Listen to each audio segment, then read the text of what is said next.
Hello. Hello, my darling Cupid dolls. Earlier today, I went to Pittsburgh Pride. I'm actually going to upload that video footage later.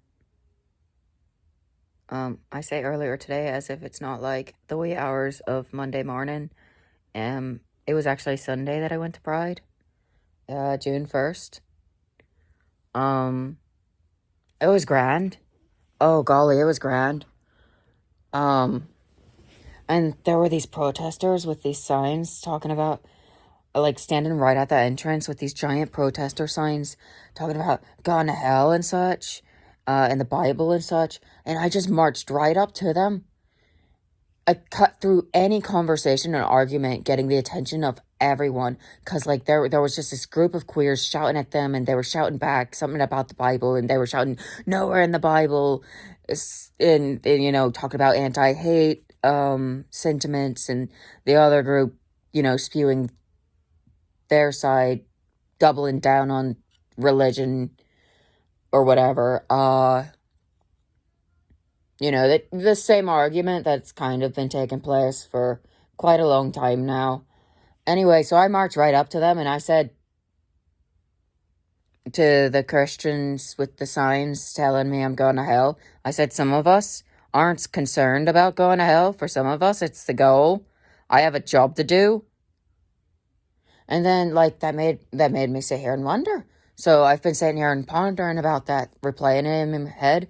Oh, and I got some whoops and cheers from the queer crowd, by the way, because I was talking about how I had a job to, like, rake people over the coals and turn their spits down there. Like, yeah. I'm an angry person. I'll admit it. I have people that I plan on personally contributing to the punishment of down in hell. And that's when it clicked for me. What if that's my heaven? And then that's when it clicked further. What if we all actually go to hell and it's actually heaven and hell, and it just depends on how our life is gone, and that's where our position is, and therefore our perspective? What if, much like life, it's much a perspective thing? So, like,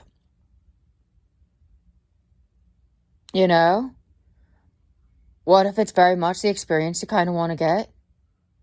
So what if for me, all it is me getting revenge on people who've hurt me?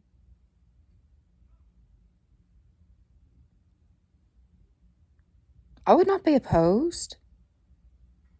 I think that sounds rather quite nice. You know what else would be nice? An eternal rest. I'm fucking tired. My soul is tired.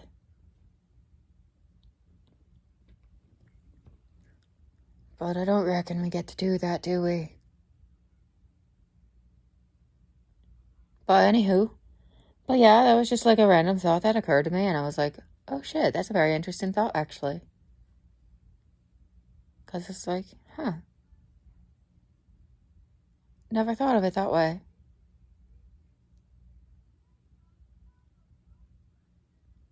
For all we know, all we do is keep dying and keep coming back to a different version of what is potentially a new layer of a heaven or hell, depending on the previous life. And all it is like an inception idea of reincarnation with our soul as we're constantly forced to grow.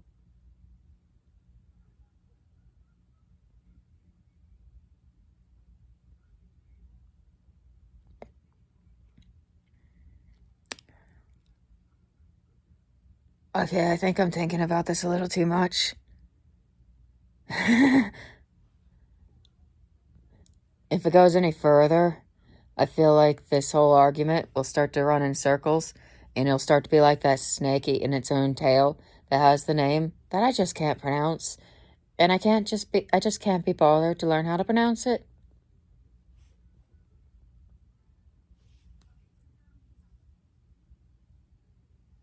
But yeah. I got an asexual pride pin today to go with the lesbian pride pin, which I was proper pleased about. Um, and also I got this denim jacket that someone had put this patch on the back of. This is Pink Pony Club, and it's got a pink pony. And yes, that is indeed a pole, and I love it. And right now the entire jacket is pretty blank, actually. Everything's blank except for that. Like, even the tag inside had been removed. I can see the stitching where the tag used to be. Like, see? But I did find the instruction tag in there. I am glad they left that. I reckon they kind of had to, though. And that's the only reason I know anything about it, including its size and branding. And it's a Jessica Simpson jacket. Size medium. And yeah, and like I said, the persons who made this, they basically take a bunch of clothes and upcycle it and sell it. And this was one of them. And they were like, try it on first. We want to make sure that it'll fit and you'll like it. And all that. And it's a good thing I did. And it did fit, of course.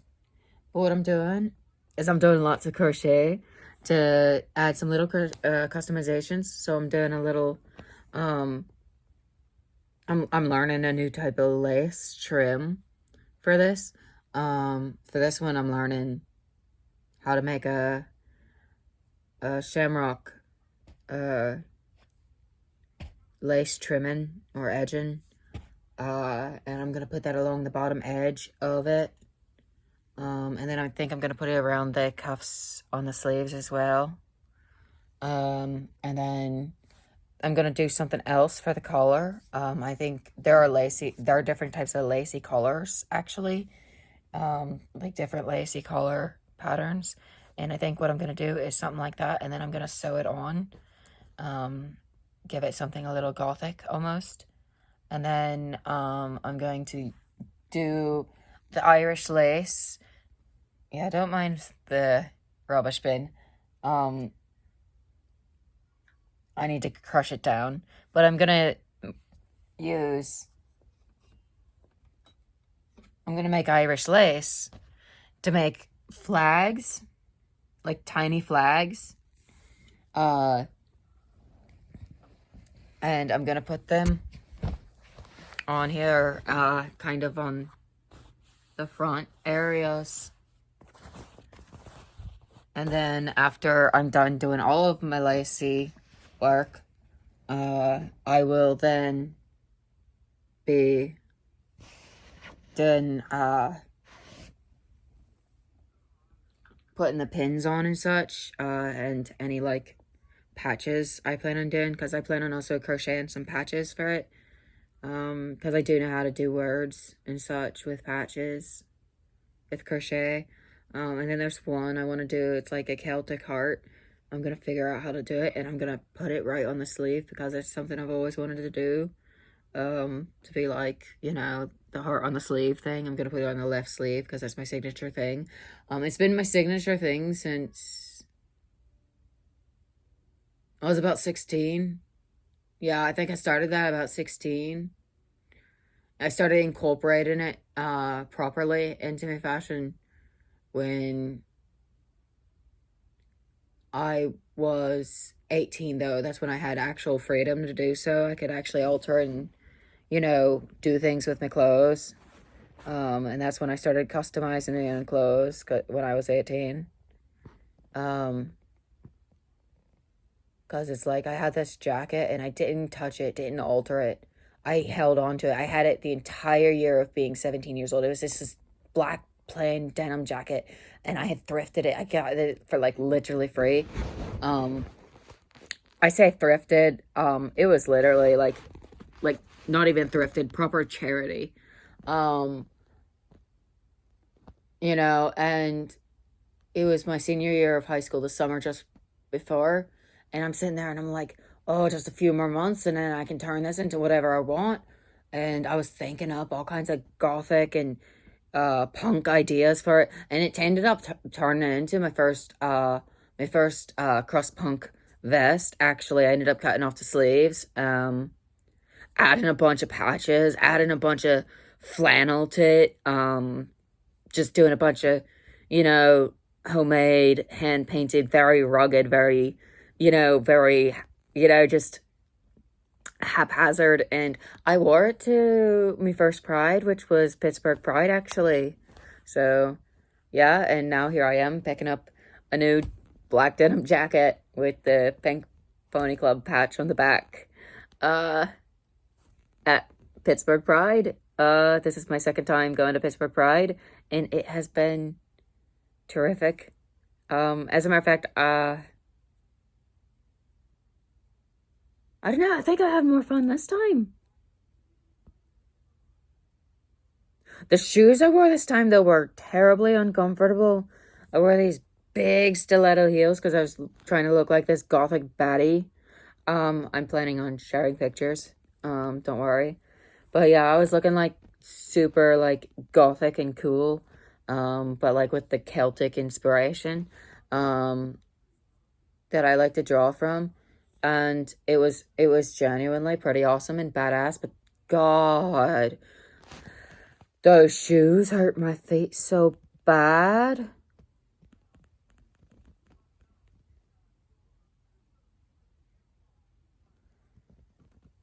So yeah, other than that though, it was great. It was grand, actually. In fact, I dare say it was more comfortable this time around than compared to last time, because last time I feel like it was like very quite hot and I was like proper dying. I was not literally, like I was just sweating and it was like, oh my God, and my clothes are clinging to me and it's like, I'm dying. And this is, okay, mind you, this is at a time where I was still losing weight from my highest weight. So skin, still touched skin. I'm like, I mean, this past school term, I have gained about 30 pounds, unfortunately, but I'm working it down. I'm working it off. Uh, just everything like that. I did my makeup, of course. I did wash it off, but of course, you can never get all of it. So there's might be little remnants of it around my eyes. Unlike some people, I can't stand to sleep with makeup on. I think that's minging. I think that's disgusting. I couldn't stand to have it on my face for the entire day either. Honestly, I was quite impressed it lasted as long as it did. It managed to survive until I got through the door, and then I was like, off it goes. Done. Ugh. I have such a huge sensory issue with makeup, and that's why I don't really wear it all that often. I like eye makeup. I just hate, you know? If that makes any sense. Oh my goodness. Anywho, but yeah, so it was just interesting. This time it was really nice, not feeling as self-conscious as I did last time, because last time I was wearing all these layers of clothes and I was like, oh my God, I'm so chubby still. I remember feeling so self-conscious that first time I went to Pride because of how chubby I was. And now this time it was like, I am dead brilliant, actually. I'm a healthy weight. I mean, sure, I'm not at the weight I'd like to be, but I'm still technically in a healthy range. Just at the upper end of it. Like I said, I'm trying to work myself down towards the more comfortable range, frankly. But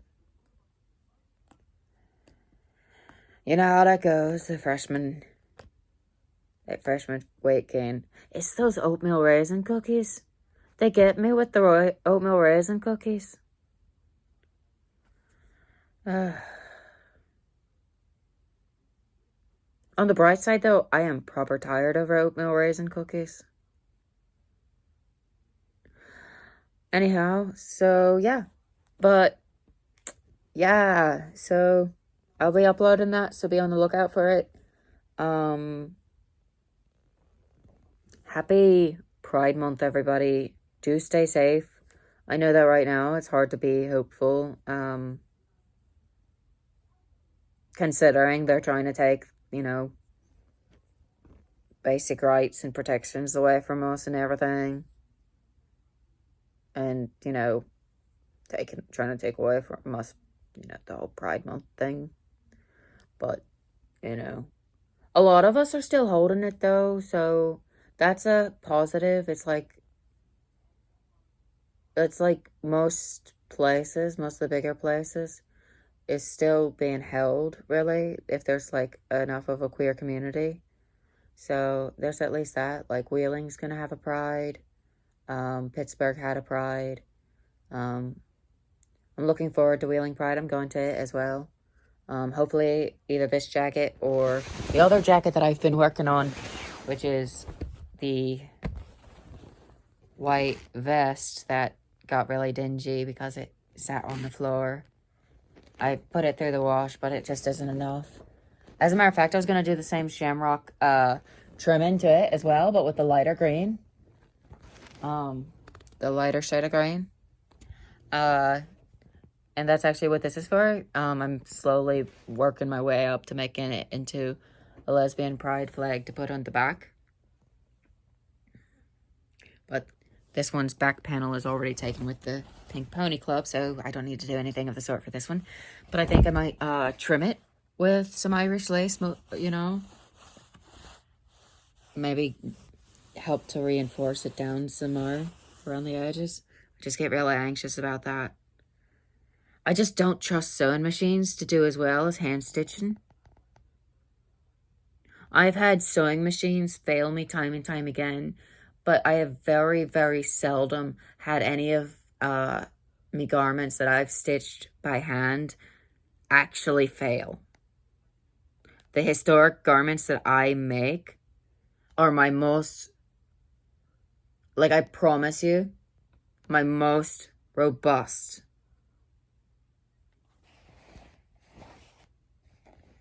Those garments hold up better than any other garments that I own.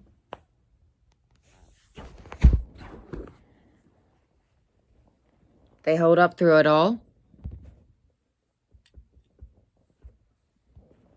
But yeah. But anywho, sorry. But yeah, do stay safe. And, just remember there is always community. And there's safety in numbers. You just find your people. And you'll find that it's not as terrifying, once you've got a group. So I'm looking forward to, I'm gonna definitely record the Wheelin' Pride as well. I'm actually probably going to be able to get more footage of it because it's actually more local to me. So I'll be able to actually charge my phone. Whereas today I had the issue of, oh God, my phone battery. So yeah. Anywho, I will see you guys in the next one.